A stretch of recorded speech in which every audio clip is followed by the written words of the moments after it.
നമുക്കിന്നൊരു നോസ്റ്റാൾജിയയിലേക്ക് തിരിച്ചു പോയാലോ? നമ്മൾ പണ്ട് കഴിച്ചിരുന്ന ബ്രേക്ക്ഫാസ്റ്റിൽ എനിക്ക് ഏറ്റവും ഇഷ്ടമുള്ളൊരു സംഭവമാണ് കേട്ടോ ഈ ഇലയട. ഞാൻ ചെറുതിലെ ആന്ധ്രയിലായതുകൊണ്ട് ഈ ഇല കിട്ടാനുള്ള സൗകര്യക്കുറവുകൊണ്ട് അമ്മ വല്ലപ്പോഴൊക്കെ ഈ ഇലയട ഉണ്ടാക്കി തരുള്ളൂ. പക്ഷേ നാട്ടിൽ പോകുമ്പോൾ എനിക്ക് എപ്പോഴും അവിടെ ആരെങ്കിലുമൊക്കെ ആയിട്ട് എനിക്കിഷ്ടമുള്ള ഈ വിഭവം എനിക്ക് വേണ്ടി കാത്തു വെച്ചിട്ടുണ്ടാവും കേട്ടോ.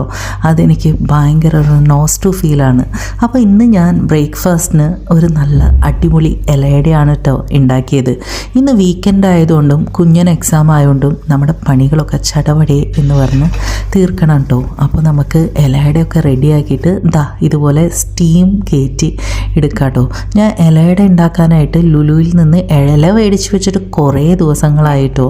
അപ്പോൾ ഈ ഇലയുടെ പരത്താനുള്ളൊരു ടെക്നിക്ക് കണ്ടു കേട്ടോ. ഒരു പ്ലേറ്റ് വെച്ചിട്ട് അതുമ്പോൾ പ്ലേറ്റ് വെച്ച് ഇങ്ങനെ റോൾ ചെയ്തിട്ട് പ്ലേറ്റ് പ്രസ് ചെയ്ത് കഴിഞ്ഞിട്ടുണ്ടെങ്കിൽ അടിപൊളിയായിട്ട് റൗണ്ടായിട്ട് ഇലയുടെ ഉണ്ടാക്കി കിട്ടിയിട്ടോ. അപ്പോൾ നമ്മുടെ ഇലയുടെയൊക്കെ റെഡിയാക്കി ഇനി നമുക്കൊരു ചായയും കൂടെ വെച്ചാലോ? യം ഈ ഇല ഇങ്ങനെ തുറക്കുമ്പോൾ ഒരു നോസ്റ്റു ഫീൽ തന്നെയല്ലേ. എന്തായാലും ഈ ഇലയിൽ പൊതിഞ്ഞ സംഭവങ്ങളൊക്കെ കഴിക്കാൻ എനിക്ക് ഭയങ്കര ഇഷ്ടമാണ് കേട്ടോ. പൊതിച്ചോറും ഇങ്ങനെ ഇലയുടെയും അങ്ങനത്തെ സംഭവങ്ങളൊക്കെ കഴിക്കാനായിട്ട് എന്തായാലും നമുക്ക് കഴിച്ചു നോക്കാം ഗൈസ്. യം നല്ല ടേസ്റ്റ് ഉണ്ട് കേട്ടോ.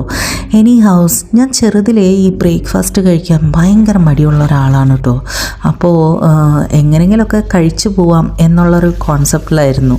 അപ്പോൾ എങ്ങനെയാണെന്ന് വെച്ചിട്ടുണ്ടെങ്കിൽ ജീവിക്കാൻ വേണ്ടി കഴിക്കാം, അല്ലാതെ കഴിക്കാൻ വേണ്ടി ജീവിക്കല്ല, ആ ഒരു കോൺസെപ്റ്റാണ് കേട്ടോ.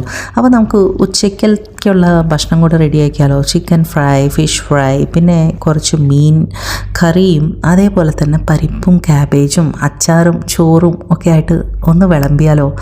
കമോൺ ഗൈസ്, ഇതും കൂടെ കഴിഞ്ഞു കഴിഞ്ഞിട്ടുണ്ടെങ്കിൽ വീണ്ടും തുടങ്ങണം പഠിപ്പിക്കൽസ്.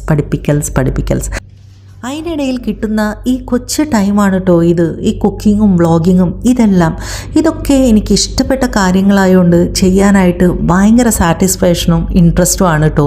ഈ വ്ളോഗിങ് എൻ്റെ ഒരു പാഷൻ ആയതുകൊണ്ട് ഞാൻ ചെയ്യുന്ന കൊച്ചു കാര്യങ്ങളൊക്കെ ഇതുപോലെ കുട്ടി വീഡിയോസാക്കി ഞാൻ ഇടാറുണ്ട് കേട്ടോ. അതിലെനിക്ക് കിട്ടുന്ന സാറ്റിസ്ഫാക്ഷൻ ഭയങ്കര അധികമാണ് കേട്ടോ. അത് പറഞ്ഞറിയിക്കാൻ പറ്റില്ല. എനി ഹൗസ് നമ്മുടെ ലൈഫിൽ എല്ലാ കാര്യങ്ങളും ഇഷ്ടപ്പെട്ട് ചെയ്യാം. That's it.